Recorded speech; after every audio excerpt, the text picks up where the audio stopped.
All right, welcome back, Chelsea fans, to a special episode of the London is Blue podcast.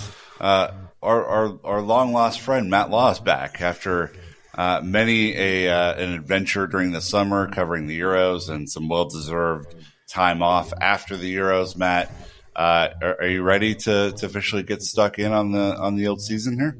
It's the most enjoyable transfer window I've ever had because I've barely worked any of it. So first one ever I've properly missed. So, first one ever since I've started working. So yeah, I do feel ready for it, actually. It's weird because I've come back straight into an international break, which is a bit odd. I'm off to Dublin on Friday with England, but yeah, I'm refreshed. I'm raring to go. I'm fully read up on everything. Feel good. Well, we have a lot to go through because whilst the club is not playing any official matches during this time, there's still plenty of news and drama happening.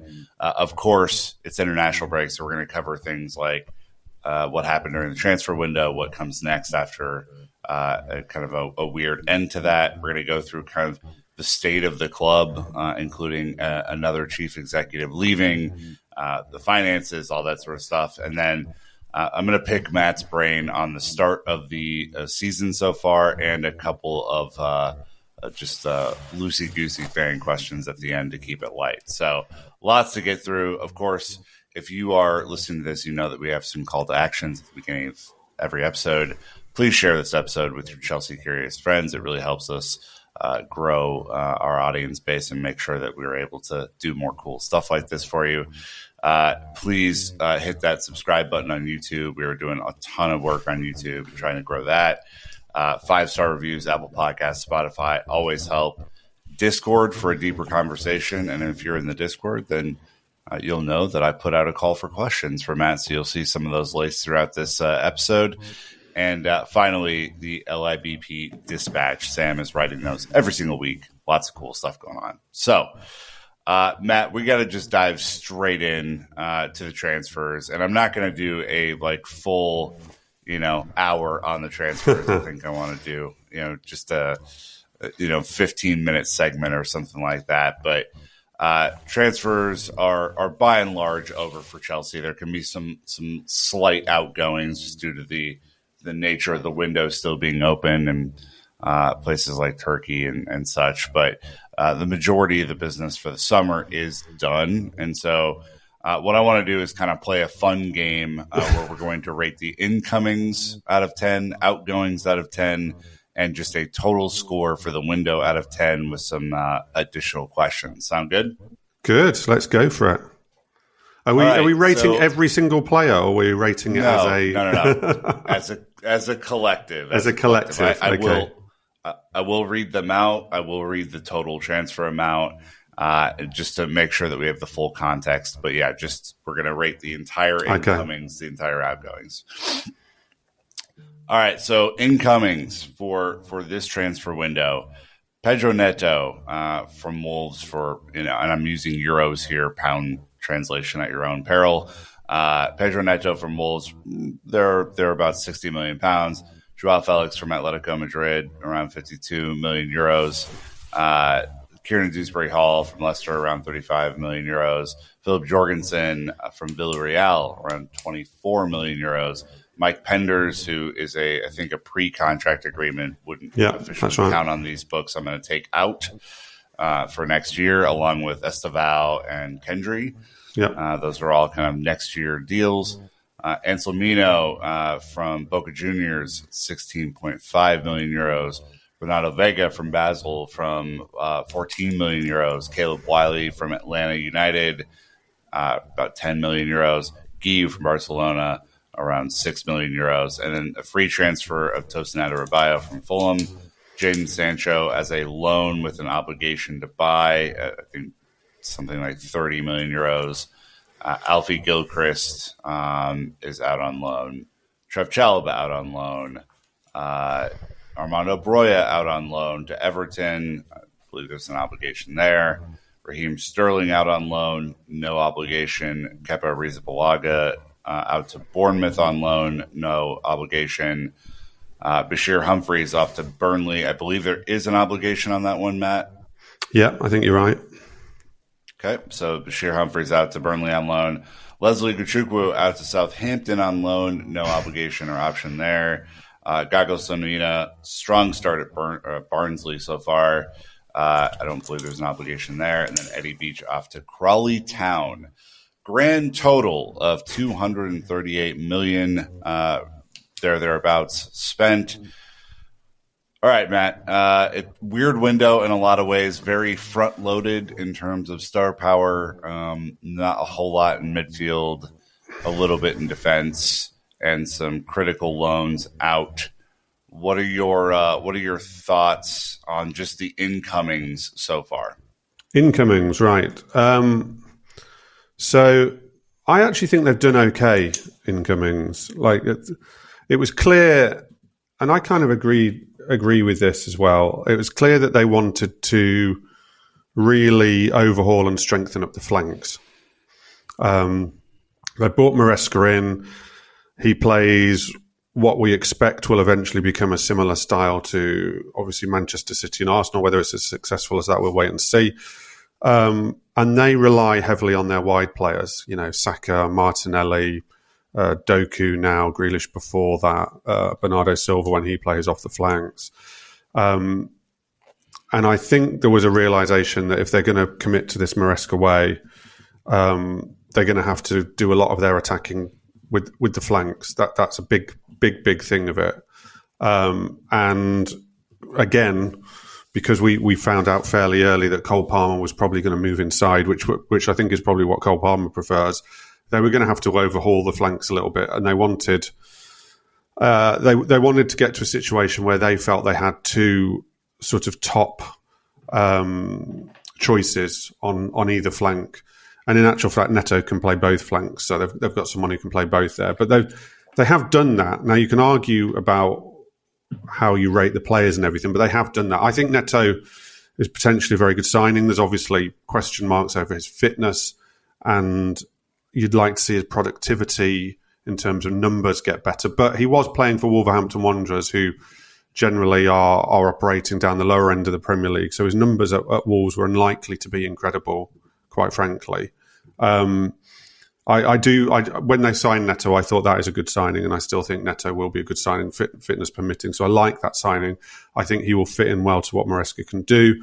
The Sancho one is a bit of a gamble, but at the price they've committed to pay for him in a year's time, 20 to 25 million, given that I think at the start of the summer, I've only found this out subsequently, by the way. I'm not trying to claim I knew this at the time, but they after they missed out on Elise, I've subsequently told they did quite quickly inquire after Sancho then, and were quoted 40 to 45 million as a straight transfer.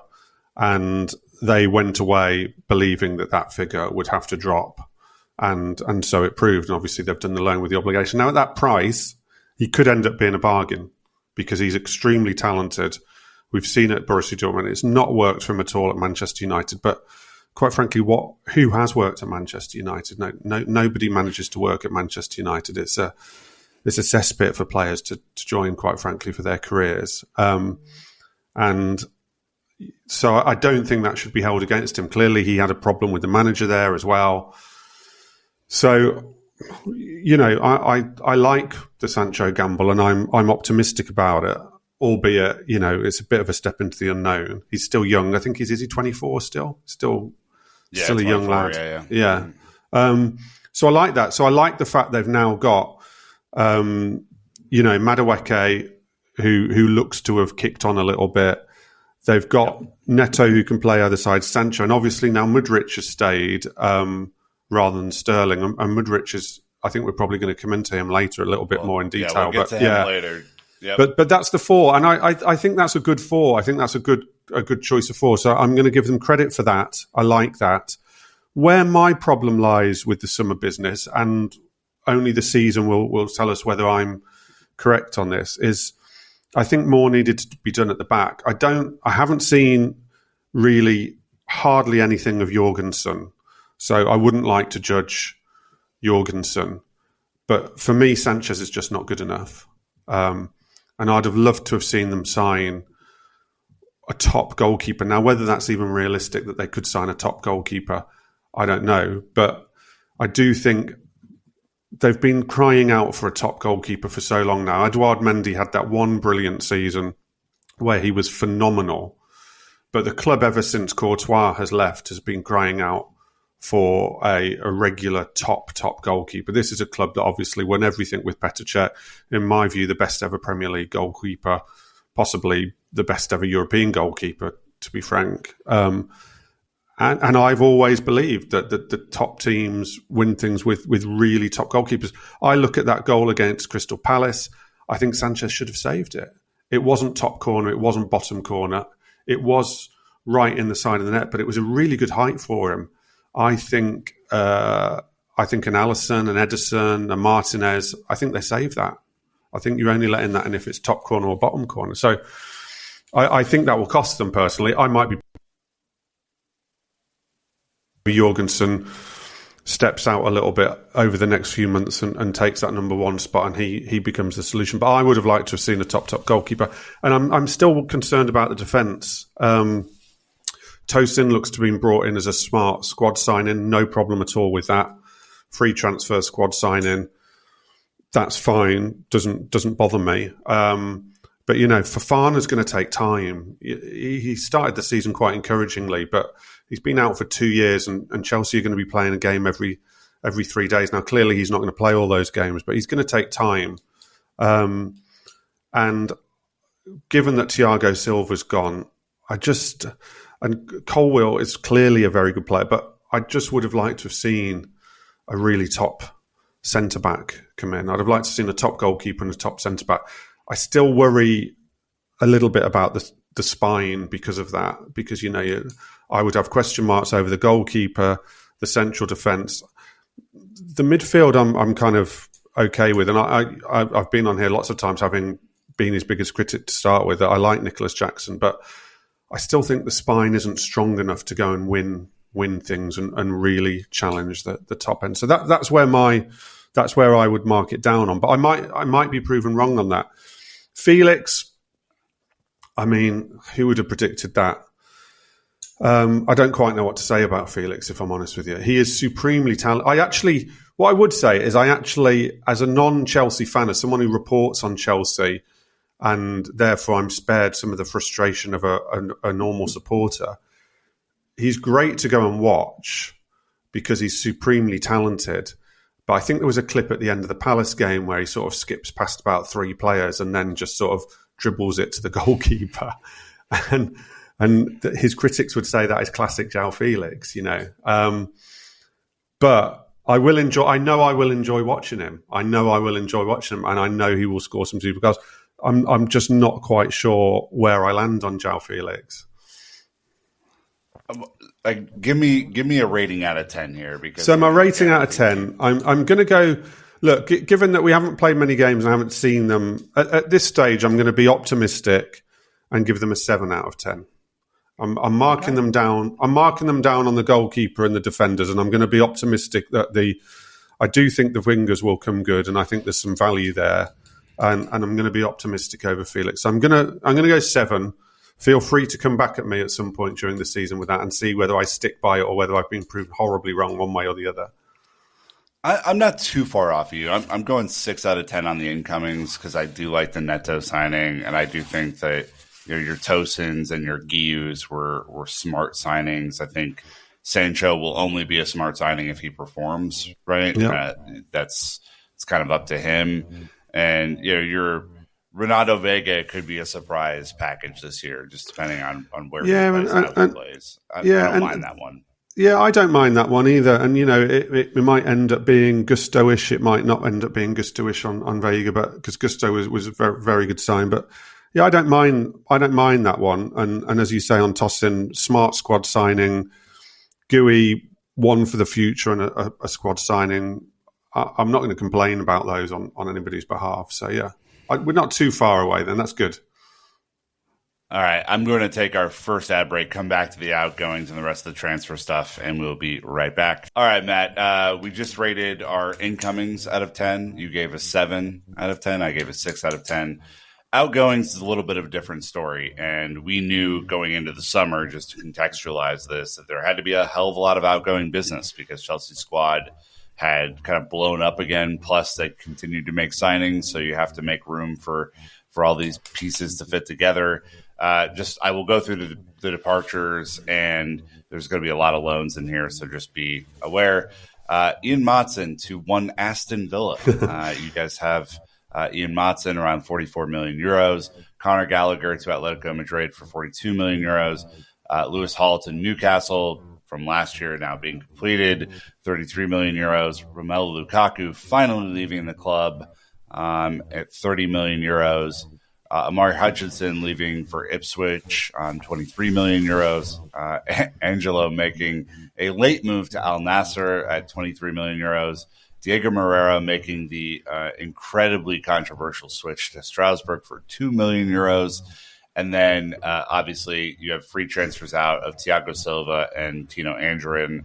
Before we get to all the loans, Malang Sarr, Hakim Ziyech, those are your free transfers out. Yeah. That's all the outgoings done, official. The loans are as follows. Mike Penders, who was signed to a pre-contract or agreement and then loaned back out to Genk. Anselmino to Boca Juniors. Caleb Wiley to Strasbourg. Gaga Slonina to Barnsley. Leslie Gachukwu to Southampton. Bashir Humphreys to Burnley. Kepa Arrizabalaga to Bournemouth. Alfie Gilchrist to Sheffield United. Georgi Petrovic to Strasbourg, Raheem Sterling to Arsenal, Broya to Everton, Trev Chalobah to Palace, and Eddie Beach to Crawley Town. Deep breath there for all of that. Matt, my take, and I'll drill into this a little bit. The outgoings felt panicked to me in a lot of ways. I think there is some good outgoing business that we'll touch on. The ones that are really surprising are some of the loans and some of the own goals scored when devaluing one's own players. What are your thoughts on the outgoings, and then how would you rate that out of 10? So I feel like I should do two separate ratings because I do want to give them a 10 out of 10 for selling Lukaku permanently because I don't have to cover the Lukaku saga anymore, and there will be no more Groundhog Day where every summer window I speak to Chelsea who tell me they want to sell him permanently. Then it becomes clear there's going to be a loan, and and we knock it down the corner. So I feel like I'd owe it to them to give them a 10 out of 10 just on Lukaku on their own. But more seriously, so I am going to separate it. I'm going to give them a 10 out of 10 purely for Romelu Lukaku permanently sale, and then I'm going to give them another mark for everybody else because I was so pleased to see Lukaku go permanently. That's nothing against him as a bloke, by the way. I want rid of that saga for my own sanity. The rest of it. Look, I think they would argue, and I do think there's some merit in this, that come the end of the window, bar basically Chile and Nacho Fofana, who might still get moves, although I somewhat doubt it on Chile's case.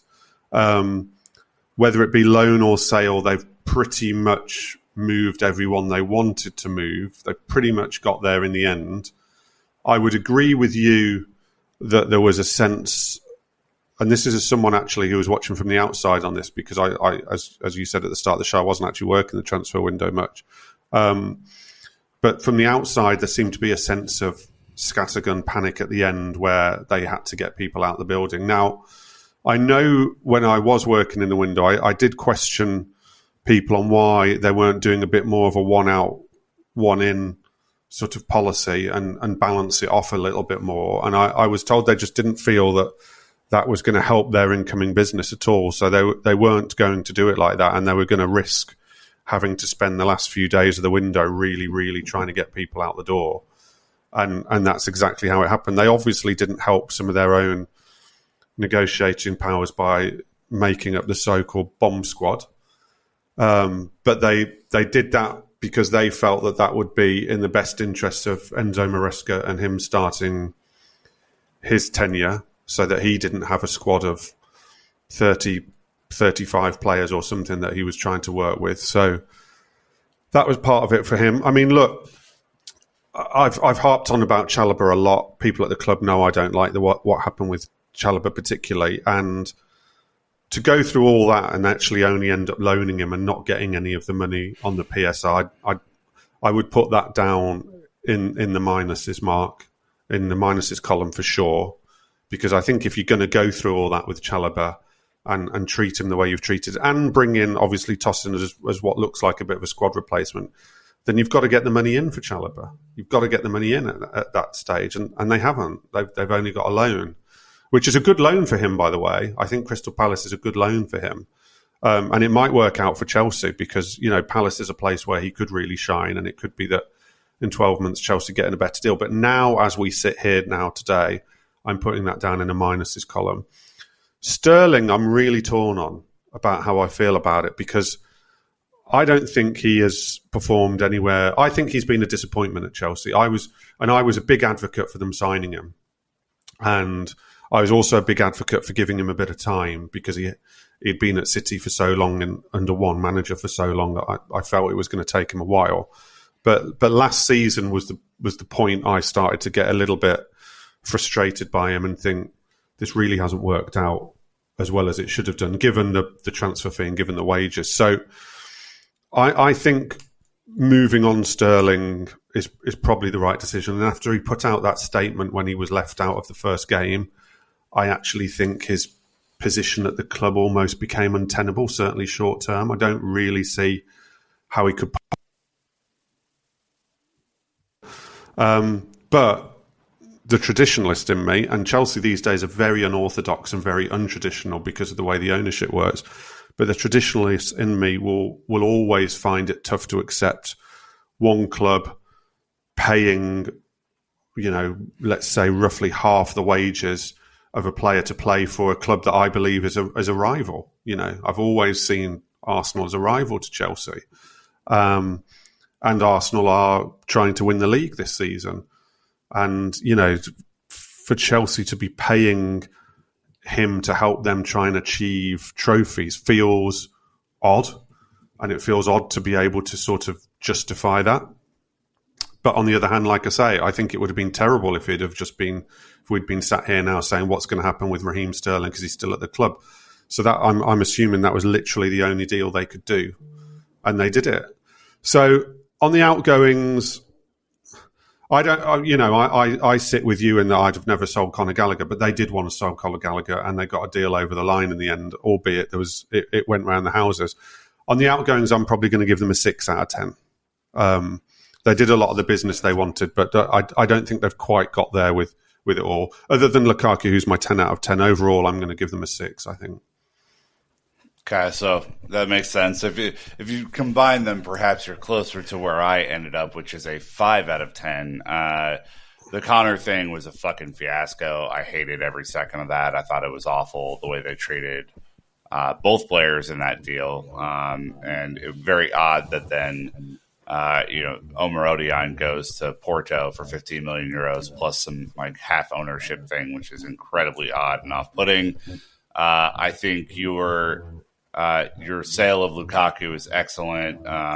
Sales of Hutchinson and Motson for PSR are great.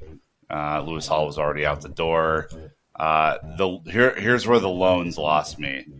I think you loaned your best goalkeeper at the club to your subsidiary, which is odd. You then gave Kepa a year extension on his 7-year deal just to get him out to Bournemouth for a year loan.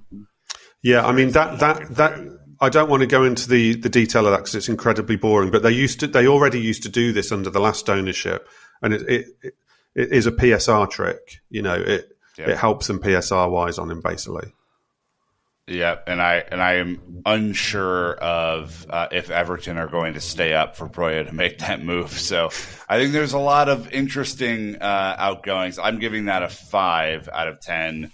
My combined score then, Matt, is a 5.5 out of 10.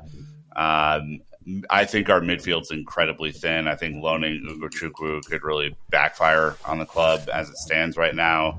I think your point about the goalkeeper is correct. I think that position is incredibly lacking. We did a YouTube video on that this week. Brandon kind of broke it down from a goalkeeper perspective. And then I think the second striker thing is potentially a pretty bad thing. Whether it was someone like Osimhen, who's obviously a first choice striker, or someone as a backup to Jackson, I don't think we necessarily have that profile in the team right now. I like Guiu a lot from a physical profile perspective. I don't know if he's ready to take on that responsibility quite yet. Just to jump in there, I mean, what I've been told of how it shakes down at the moment is I think the pecking order now, with them not having signed a striker, will pretty much be Jackson, and then Nkunku would have to play there if Jackson had a problem, and they think he can play there, particularly under the way Maresca plays. You might completely disagree. And then after Nkunku, Felix might play there as well. But I think Guy will get on in games, but in terms of starting games, if Jackson were to have an injury or a suspension, then you're looking more towards Nkunku and then Felix. I think they're who they think are the three people currently in the squad who can start through the middle for them in either a normal 9 role or a less traditional sort of false 9 role. Your scores, Matt, come out to a 6.5 out of 10, a 7 for the incomings, a 6 for the outgoings. Is that about right? Yeah, I mean, I'd probably say overall, I'd probably knock it up to if I was to say overall, I would probably have it around 7 because, like I say, that Lukaku thing's a big one for me. And I'm also going to give them a little bit of a pass, which you might think is too generous of me, and that I don't think it was a great window for any club. I don't think it was such a weird transfer window. This whole PSR nonsense, clubs having to trade this trading thing that's going on because of PSR. It hamstrung the market all across the board. I mean, I don't think there's a club out there. Probably Man City have had the most perfect transfer window because they haven't had to actually do anything. You know, I would still argue that Arsenal haven't got a striker, which I would say they need. My club had a decent transfer window, but at the end of the day, we had to sell one of our best players from last season, Douglas Luiz, to meet PSR, and that's never ideal to have to do, and we've still got issues at right back. Newcastle have had a disaster of a transfer window. I know we're talking about Chelsea, and I don't want to take them off the hook by saying, well, no one else did well, but it wasn't a great market. It was a tough old market. So that's why I'm probably going to let them off on a 7, because I think everyone probably deserves a little bit of generosity over the fact that PSR has really killed a proper transfer market for me. I hate it. What happened to the Osimhen deal quickly? Because, again, this is all in the past, and so I want to get through some of this end of transfer window stuff without too much hassle. But the Osimhen thing was odd to me. If we were never going to meet his wage demands, like, why did we spend so much time negotiating that thing? What was it? Yeah, so magically got there. Yeah, so I've asked more broadly on the striker and how Osimhen fitted into it. The feeling seems to be that they ummed and ahed, obviously, over bringing in a sort of younger profile striker like a Duran Omorodion.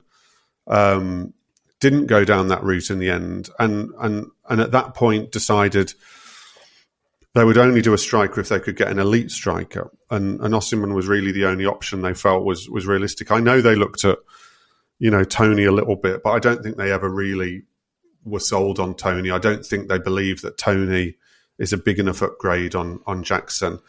They saw Osimhen as a potential risk and reward deal, which is why they pitched how they pitched for him in terms of loans and all sorts of sort of incentive-based wages and things like that. And basically, they just weren't prepared to take as big a risk as they felt it would have taken to actually get the deal over the line. They didn't want another Lukaku situation where they ended up giving him huge wages and potentially being stuck with a player. I mean, there are doubts over his mentality, obviously over his agent as well, who hasn't had a great window, and injury doubts around him a little bit as well in the past. So they've got to take all that into consideration. I don't mind the fact they haven't actually pushed the boat out and done that. I always felt it could backfire really badly. I am told that their loan, I think there's probably a few ironic smiles within Chelsea, because I'm told that their loan offer for Osimhen was better, both for him and for Napoli, than whatever it is he signed with Galatasaray on loan. And yet Chelsea were told and under no circumstances was he going to move on loan by the agent, and therefore their loan offers were completely ignored. And clearly the agent's then been backed up against a wall because he's ended up staying and wasn't going to be part of the squad and has had to accept something allegedly not quite so good. So that's where it lies. I mean, for me, they can't go out and pay him $300,000 a week because that's going to cause massive issues when you've just given Cole Palmer, an uplift that's nowhere near that really. And it would have been risky. You could have easily had another Lukaku situation. And again, a bit like Lukaku, he has got a very good goals record, Osimhen, but a lot of it's in Serie A, and we have seen that doesn't always translate brilliantly to the Premier League. I didn't love the idea of them buying Osimhen. I really didn't, and I promise you, I'm not just saying that. I'd love to see them getting a really, really elite striker. I wasn't sure Osimhen was that guy, and I think they doubt a little bit whether Osimhen's that guy, although that's not to say if he rips it up at Galatasaray until January and Chelsea have a problem with Jackson or a problem with goal scoring, that they don't have another little look in January. Last note on the actual moves, then we'll get into kind of the final window stuff here. Best move, worst move of the window? Of Chelsea? Mm-hmm. Best move of the window, selling Lukaku permanently. Absolutely fantastic. I actually think they've got quite a good fee there as well, given where he is now on his contract and everything. So yeah, for sure, Lukaku. Worst move, not buying a top goalkeeper. I've got a real bee in my bonnet about the goalkeeper situation. Really have. Okay, I'm gonna go best move. Man, it's a short list. Best move is probably... I think Vega could be a really interesting best move. I think I previously had Pedro Neto as up there, but I'm fine with either one of those. I think the worst move is what happened with Connor, because I think he went out for such an undervalued fee. I just don't understand how that's possible. And Atletico Madrid is treating him like we should have treated him, so that's a fascinating development in that story. Look, the window is not completely over, though. You noted yesterday that Ben Chilwell, who's one of the bomb squad leftovers, and someone who has been kind of isolated to, I think, some individual training, is potentially open to going to Turkey on loan. What are the odds for this, Matt? I would say quite low. It's more that Chelsea are open to loaning him to Turkey. They would rather him go and play some football than have him kicking about doing nothing or realistically nothing for 4 months. He would obviously be given proper training and everything, but not with the first team squad. So it puts him in the wilderness for 4 months if he doesn't, and that's no good for anyone. So Chelsea would like to set up a deal. I think Turkey at this stage is the only realistic market who would get anywhere near to paying a wage that would allow it to happen. And obviously within Turkey, you're probably looking at Fenerbahce or Galatasaray. But look, I made a check yesterday. I was told there were no offers in yet from any Turkish club for him. There's a little bit to run on that Turkish transfer window. So it could be that clubs are biding their time because it actually runs for quite a little while. I think it might be the 18th of September. I did write it the other day, but I've forgotten it off the top of my head. But yeah, I certainly wouldn't even rate it 50-50 at the moment. I think it's a small percentage chance of that happening right now. Well, what's going to happen to Carnes this season? Is this another lost year? Oh, it feels like it. Yeah, it feels like it. I mean, that move has just worked out so badly for him so far with injuries and now with where he is in the pecking order. Has he been in a squad yet? He certainly wasn't in the Crystal Palace squad, was he? No, I don't think he's been close to a squad. He was pictured training with the first team the other day, so I'm curious if he's been reintegrated or not. But yeah, it's. I wasn't aware of him training away from the first team squad, but obviously, as I keep referencing, I have had a lot of time off. He wasn't one that was referenced to me as training away from the first team squad at any stage. It hadn't got to that stage, and I know that the club were adamant that they didn't want to loan him because they still felt he could be valuable to them. But yeah, he's just going to have to sit tight and get as much football as he possibly can, either in an EFL Cup or Conference League up until January, and take a view in January, it looks like, because it looks like a difficult one for him. Same with Cassidy and Guiu, just given what you said earlier. Yeah, I'm surprised Cassidy didn't get out. I see he's changed agents now. I think that's been announced to Epic Sports, who do a lot of business around Chelsea. They've got Jackson, they've got Moises Caicedo. I think they've been involved in other things. He's changed agents. I thought earlier in the window he would go, and they were certainly talking to clubs in Italy. You know, he did have quite a lot of interest in Italy. And yeah, I don't think he's going to play much, but I wonder whether Lavia's, you know, I don't think it's a serious injury for Lavia at all. I'm told he's due back for training, but I do wonder whether an injury for Lavia's just made them think twice about potentially letting him go out on a loan this summer, that they might need him around. Like you said, if you were to get injuries, it could get a little bit thin in that central midfield. But I'm surprised he's hung around. And sorry, Guy, did you say as well? He if they'd have signed a striker, I'm almost certain he would have gone out on loan. But as they didn't, I think, again, even though I don't think he's going to start a lot of games, I think they need his presence on the bench at the moment, or certainly around the squad.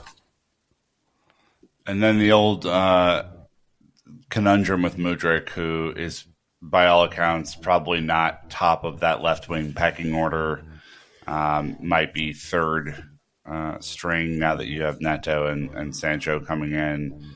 How does the club maximize whatever he can give? Because I think it's been a rough preseason. It's been a rough start to the year for him.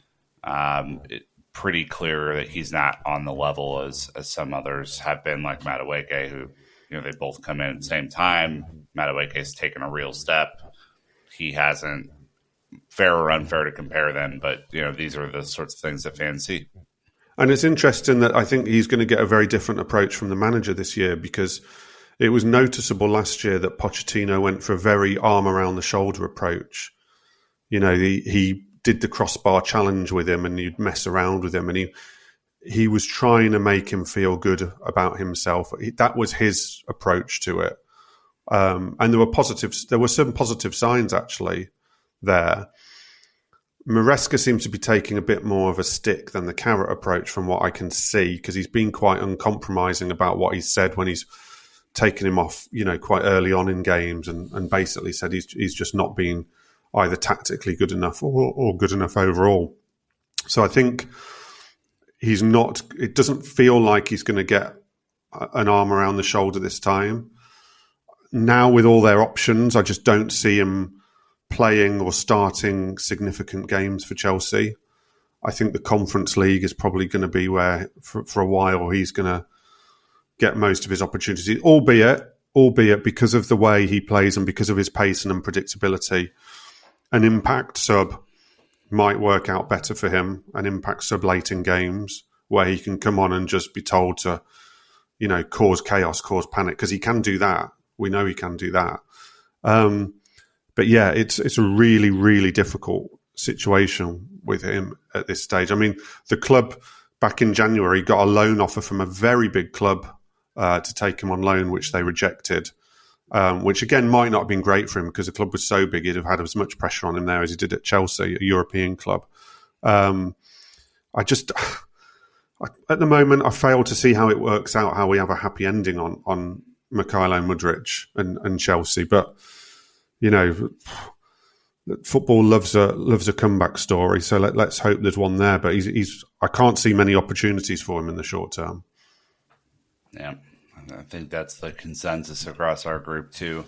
All right, we're going to take our final ad break, get into some football, finance, organization, state of the club stuff, and we'll be right back. All right, Matt, I always have huge agendas for these podcasts, and just so happened that one of the things I want to talk about was kind of superseded by the news that recently appointed CEO Chris Jurasik has now left the club as of this morning. We're recording this on Thursday, September 5th. It's roughly 3 p.m. in the UK and 9 a.m. in the US. Thoughts, questions, feelings? This seems just like more chaos at the top, and I don't really know what to make of any of the hires that they've made. Yeah, look.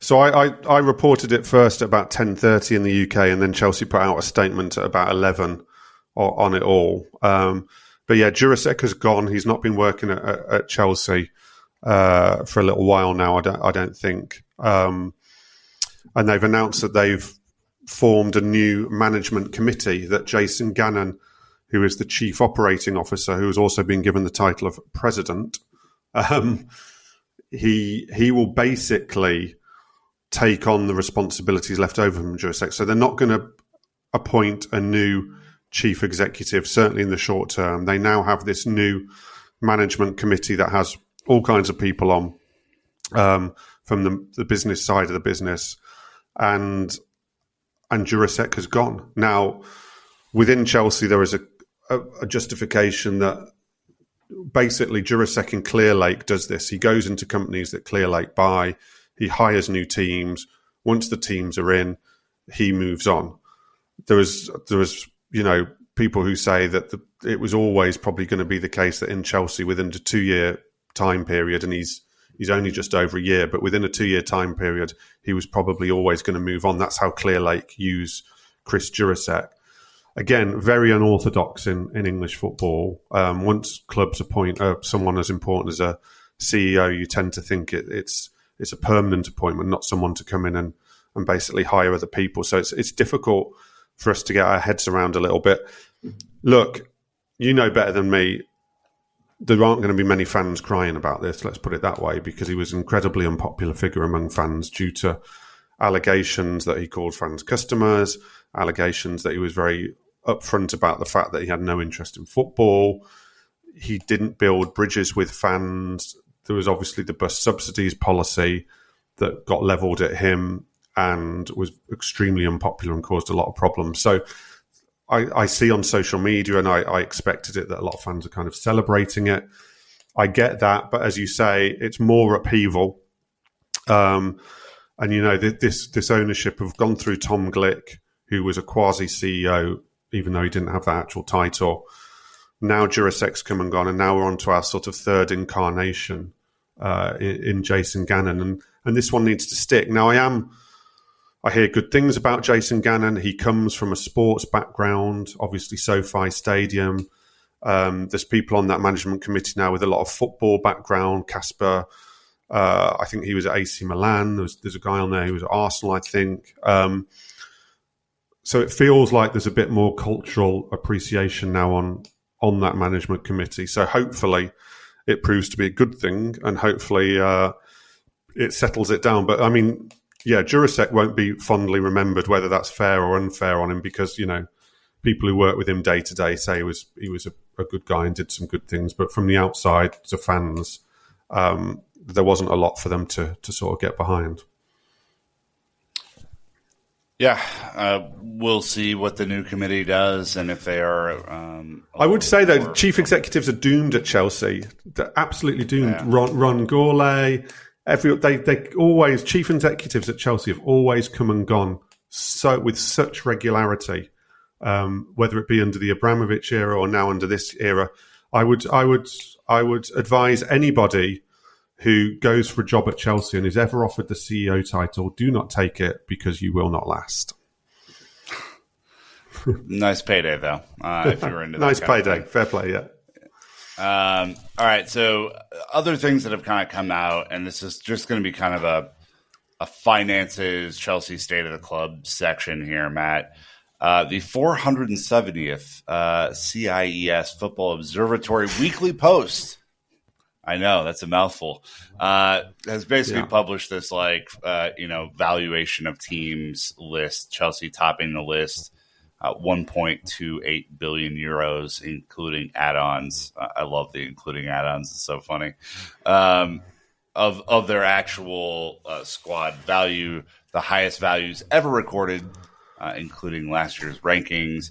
It also came out yesterday that the fair market value of the hotels was approved, which shouldn't have been a shock because the Premier League basically opened a vote up to see if this was not going to be allowed, and most of the teams voted against it. So that was reported. We had a buddy do kind of a wage exercise. Bassman93 did a wage exercise, and assuming, he made some assumptions based on some of the reporting, but the wages could have actually, the total number of wage bill could have gone up, even though they stuck to their structure this year because of the amount of incomings and the outgoings also just being off the books last year, and like your Lukaku's and such. So that's interesting. There's just a lot going on with Chelsea PSR. Chelsea and UEFA's financial fair play regulations, the state of the finances of the club, the spending, the constant drivel and narrative around where Chelsea are. Just to repeat, this year's transfers out totaled 198 million euros. The transfers in were 238 million euros, so roughly a 40 million delta there. Just a quick minute on the overall state of the club, given all that news, and then I have some questions from fans that I would like you to answer.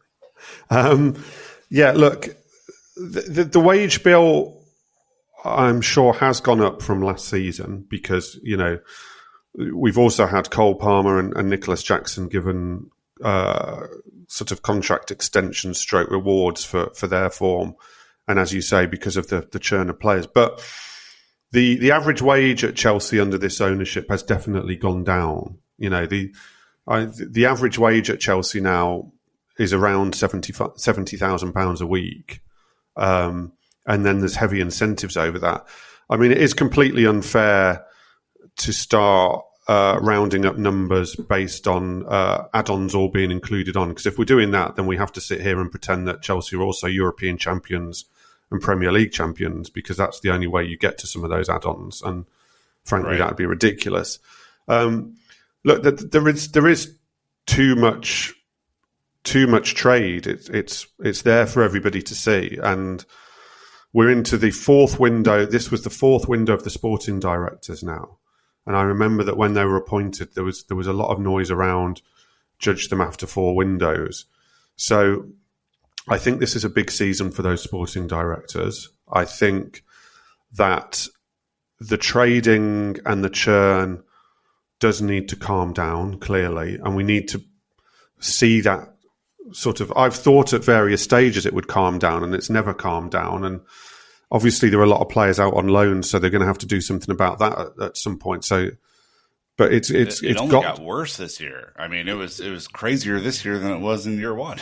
Yeah, and also if you look back, now all those players who were bought when Todd Boehly made himself sporting director, they've pretty much all gone. You've only really got Fofana and Cucurella, so you're almost on Chelsea version 2.0 under the new ownership. So it has to calm down. I do worry. I don't get to see the finances of the club apart from what's made public, so I don't know.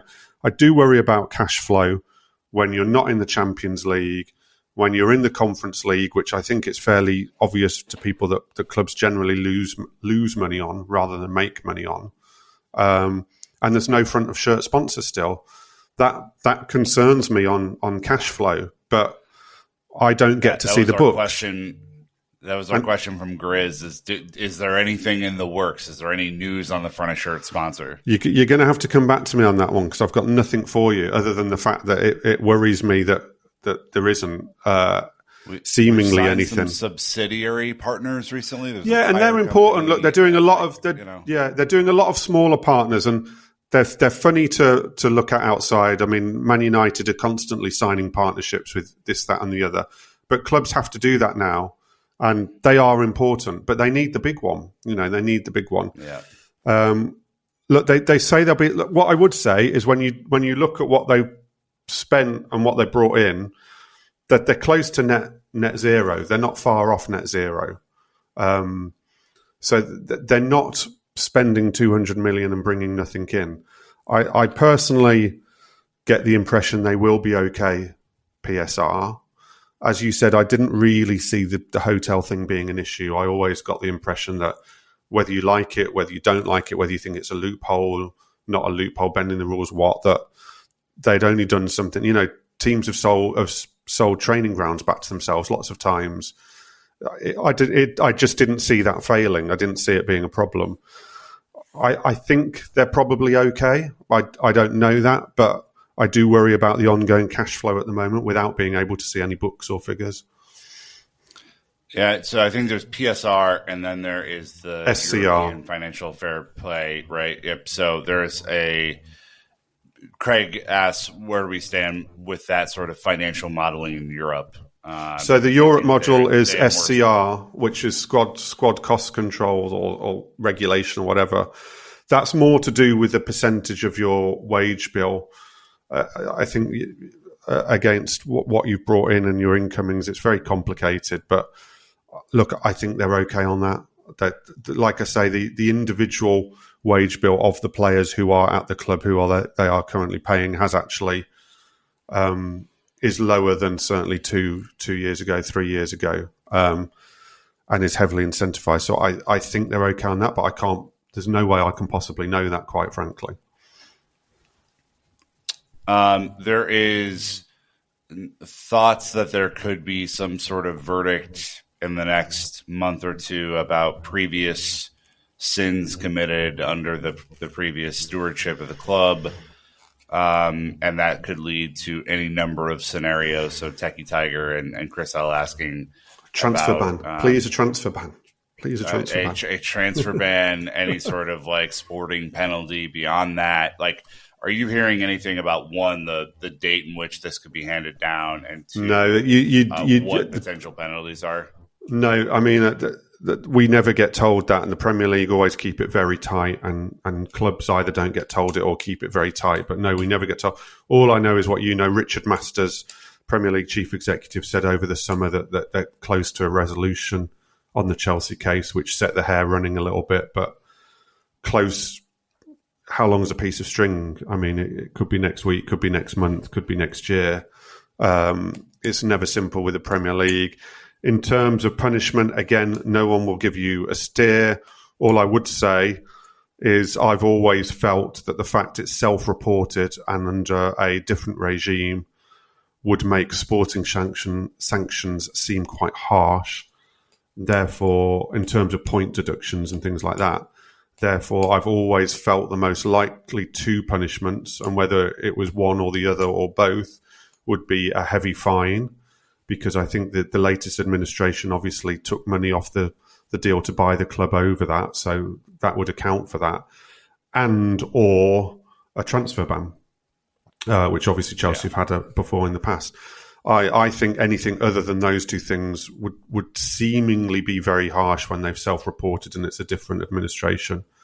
And I know lots of Chelsea fans would celebrate a transfer ban, quite frankly, at the moment, just because it would end a little bit of the transfer window madness, at least for a short period of time. And people have come up with conspiracy theories. Have they done this trading model recently? Have they gone mad on trading in and out recently? Because they know there's a transfer ban coming.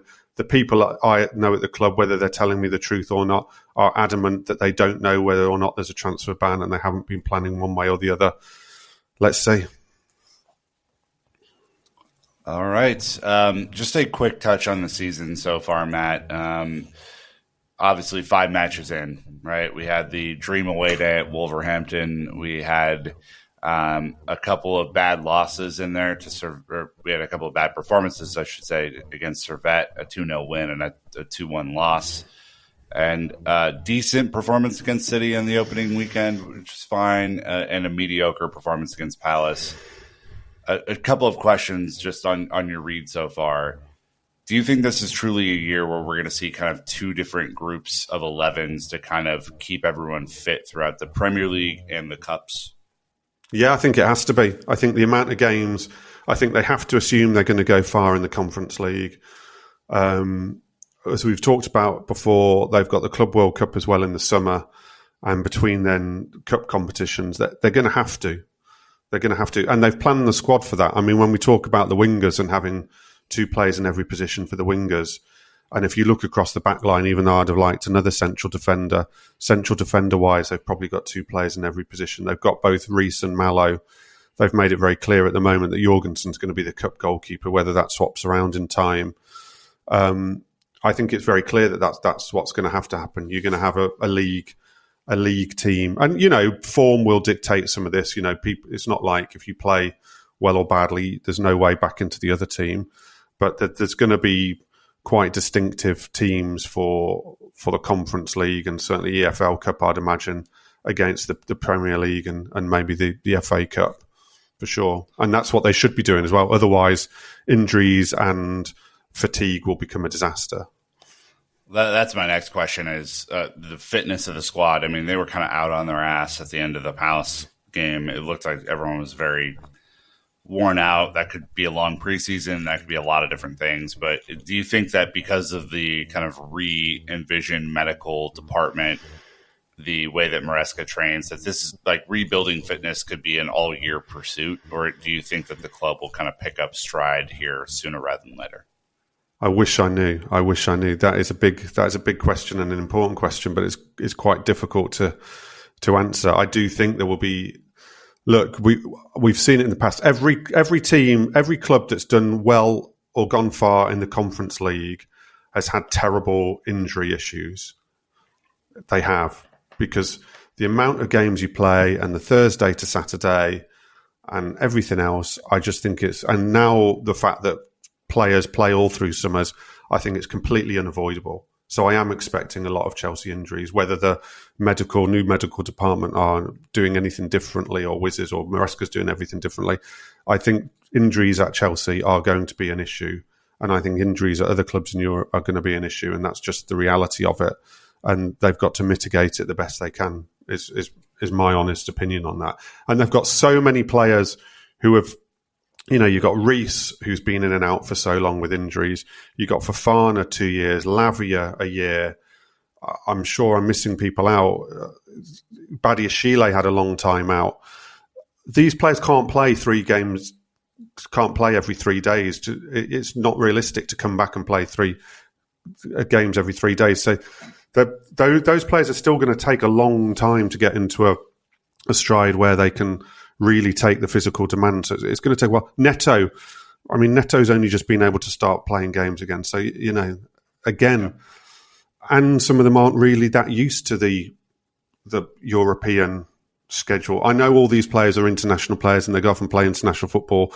And I'm not saying they're little kids who've never played more than 1 game a week, but just that stride of European game, flying away, coming back, going to Bournemouth or Wolves or something on a Sunday. It does take it out of you, and it is something that you sort of have to learn. And the manager's on that learning curve a little bit as well. Let's talk about the injury updates.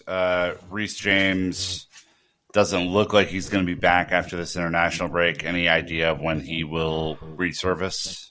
So I'm told he should start training hopefully in the next 2 weeks, full training.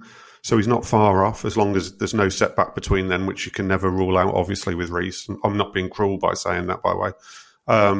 So I don't expect him. No, there's not really an expectation he'll be ready for Bournemouth, but shouldn't be too far off. Gusto, I'm told, is nothing too serious, but again, touch and go for Bournemouth. Hasn't come straight back into training. Lavia, I think the plan is to get him training if they can, with a view to being ready for Bournemouth. But again, that will depend slightly on how those first few training sessions go.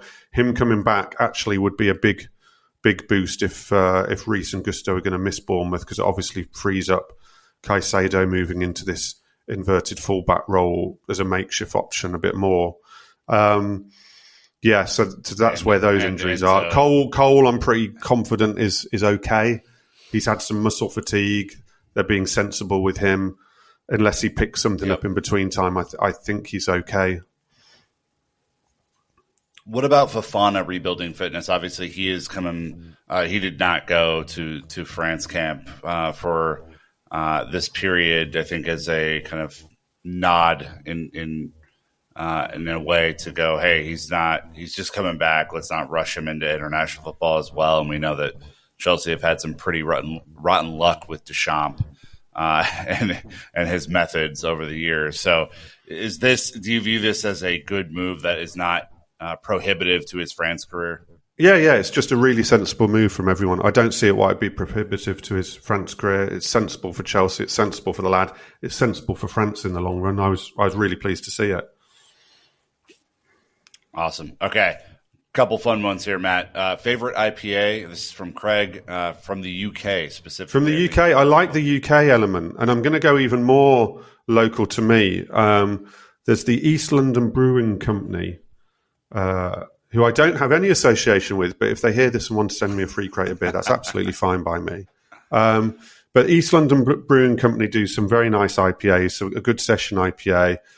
Pretty Decent are quite a good one in the UK, who do some nice IPAs. You on your trips over here might have even supped to Pretty Decent in a pub quite. So that, yeah, as you've got me to UK ones, they're my UK picks. Okay. Alex in Houston, who always asks off-the-wall questions, would like a detailed explanation of the material science for structural engineering challenges facing anyone trying to build a functional space elevator. Go ahead, Matt. What's his name? Alex in Houston. Fuck you, Alex. Alex. Perfect answer. No more required there. And then I would die for you. I don't know why that's the name, but asked if you were more of a Blur or Oasis fan back in the day. What a timely question. Do you know what? I managed to bag 2 tickets. I sat for 6 hours with it going through and managed to bag 2 tickets. I think I might need binoculars to see them, but I managed to bag 2 tickets. I was always more Oasis, but in my older years, I really liked the last Blur album, but because of the reunion, I'm going to have to say Oasis. Yeah. So Matt, I'm gonna give you a prop bet here. Over under 22 minutes before they fist fight on stage. Oh, don't. I've got the last... well, they've actually just announced 2 more Wembley dates, but I've got the last of their first run at Wembley, and I'm already scared they'll have split up by the time I'm meant to see them. They are a ridiculous pair. Cool. All right, well, okay. Last one, actually, for Mr. Thurman. You get to start, bench, and sit the 3 London is Blue podcast hosts. Go. So it's not snog, marry, whatever it is. Well, they tried that, and I was like, perhaps we'll do a little bit more of a sensible one here. So start, bench, sell, Brandon, Dan, or I. Oh, I can't do it. I can't. It's like choosing between my children or something. I refuse to do it. I utterly refuse to do it. I'm sorry, and I'm sorry to Nick. I just also wanted, before I go, make it clear, I was joking, Nick. To the other Nick, I'm very sorry for the guy I told to fuck you. No, Alex in Houston. Alex, not Nick. Yeah, Alex, not Nick. Sorry, Alex in Houston. No, you just, the fuck you energy was toward me anyway, so I think that's good. Look, that's where we're going to end this one. Thanks for the extra long special, Matt. We will, of course, see you in a week or two when we're back. But until next time, Chelsea fans, you know what to do. Keep the blue flag flying high.